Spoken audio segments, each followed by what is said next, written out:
Redrum is one of the two drum machines in Reason. And with Redrum, you get 10 channels, each of which can hold an audio file. It doesn't have to be a drum sound, of course. It can be any audio file. And we can define the parameters of those 10 audio files, and then we can play them back with a 16-step sequencer. Now, when I load a Redrum patch, I load in all 10 audio files, as well as all the settings for those audio files. Right now, we have a disco kit loaded, and I can audition each of these sounds by clicking the little triangle.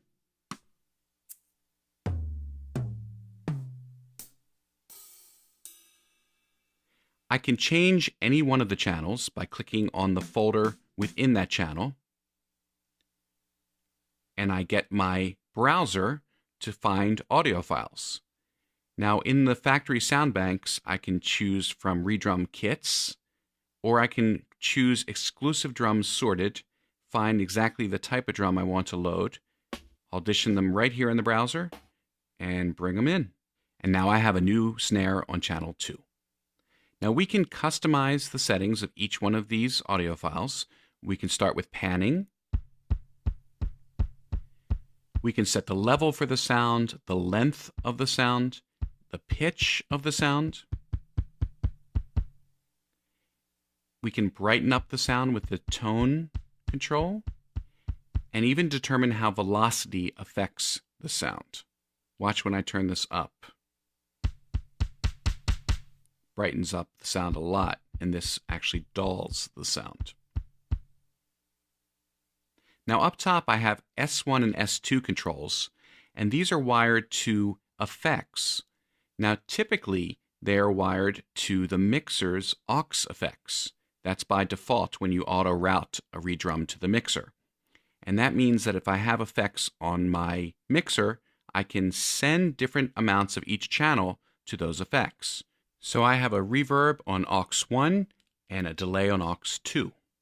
And I can send some of my bass drum to those effects. Let's turn up S1 and add some reverb. Let's add some delay. And of course you can recable the back of Redrum to go to any effects in your rack. One last thing. There's a special switch for channels 8 and 9. It's an exclusive switch, and when it's on, channel 8 and channel 9 cannot sound simultaneously. So it's good for, let's say, an open and a closed hi-hat that you don't want sounding at the same time.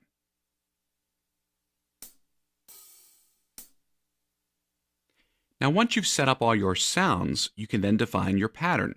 It's really easy. Just click the run switch, select a channel.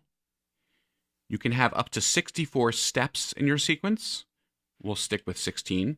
And then you just tick off the beats.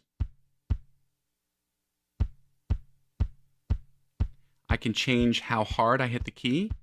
So when it's red, it's hard. And let's put in a snare now.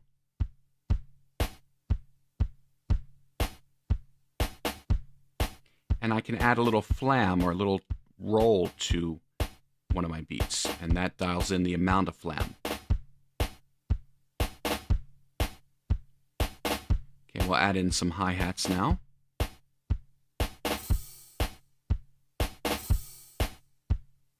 Now I'm putting all of these in hard. I probably don't want to do that.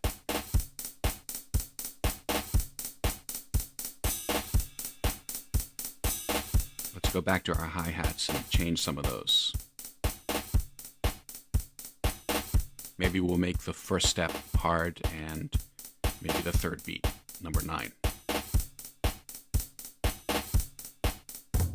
You can see how easy it is to build up a pattern.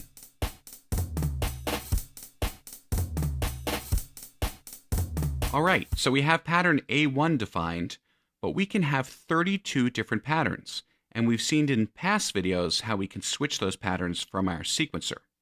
There are a couple ways of modifying your patterns. You can copy and paste them.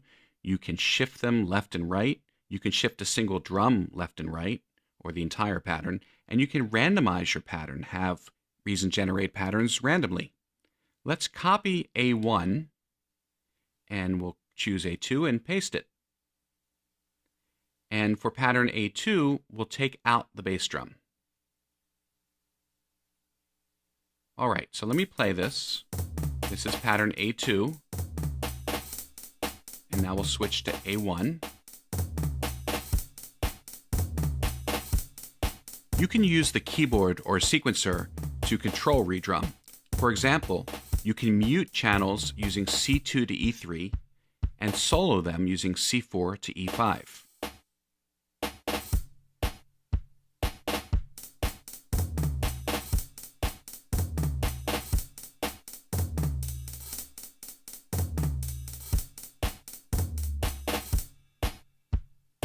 So I'm doing all of this with my keyboard right now. And you can play back individual channels by using C1 to E2.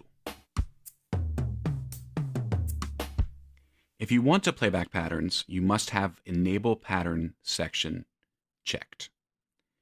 And that's a quick intro to the very powerful Redrum.